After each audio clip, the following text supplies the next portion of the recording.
doing? Are we going to speak with one voice at the UN or in the Bretton Woods institutions?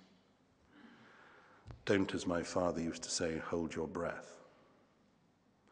I think it is some way off before my own country or France agrees to give up its own seat in the permanent council, as a permanent member of the Security Council.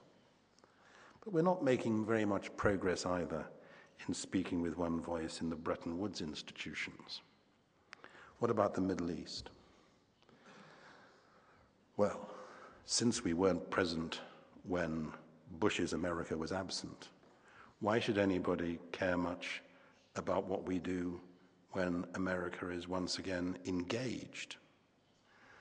I used to be a member of something called the Quartet, though since Europe was involved, it had 6 members. The United States, the United Nations, Russia, and Europe represented by 3. The Secretary General of the Arab League used to call it, not without some justification, the Quartet sans trois. What about other areas? Well, perhaps we can be more helpful there. Perhaps we can develop a real policy on Russia, provided we establish a single European energy policy. Perhaps we can be really helpful in preventing Iran's nuclear program leading to weaponization. Perhaps we can, in addition, continue what has been Europe's most successful foreign policy, that is the enlargement of the European Union. I think I just say in passing that it would be lamentable if Turkey made all the sort of changes which we are pressing it to implement, and then at the end of the day we were to say to Turkey, we're very sorry, but you can't join the European Union after all because you're Muslim and because we are Christian.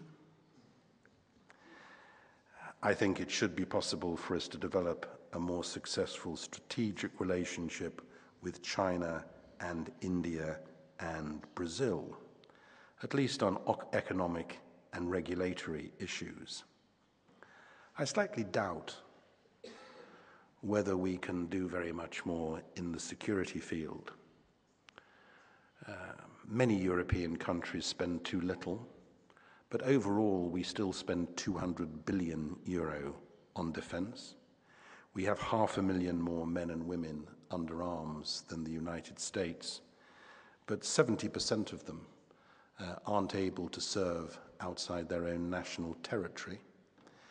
And because we don't share procurement and research and development, we don't spend our money wisely enough and don't have the airlift capacity, the helicopters, the surveillance drones, the battlefield intelligence communications that are required if we're to be serious partners of the United States in ensuring that where armed force is necessary to sustain the international rule of law, we can be helping to provide it. So I'm hopeful that we can do more in the foreign and security field, but I think we have to be more rigorous in working out where we're actually going to be able to make a difference and where we're simply going to be contributing more of those European communiques which include very strong adjectives and nouns and incredibly weak verbs.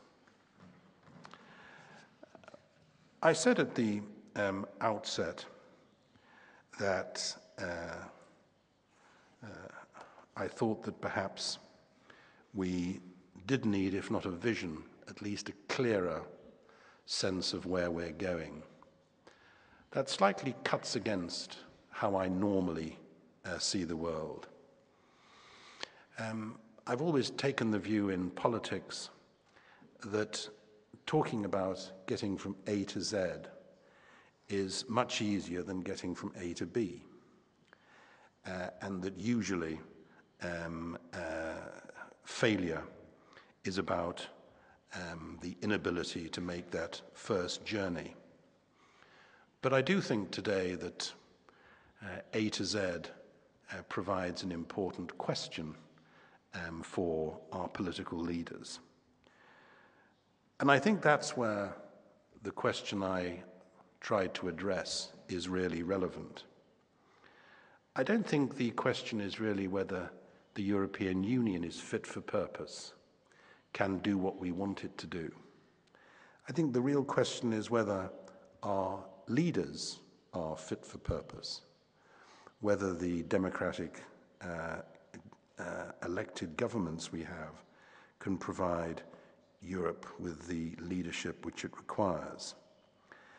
At which point, since I'm such a consummately cautious diplomat, I had better stop and not give an old man's judgment on today's generation of prime ministers and foreign secretaries.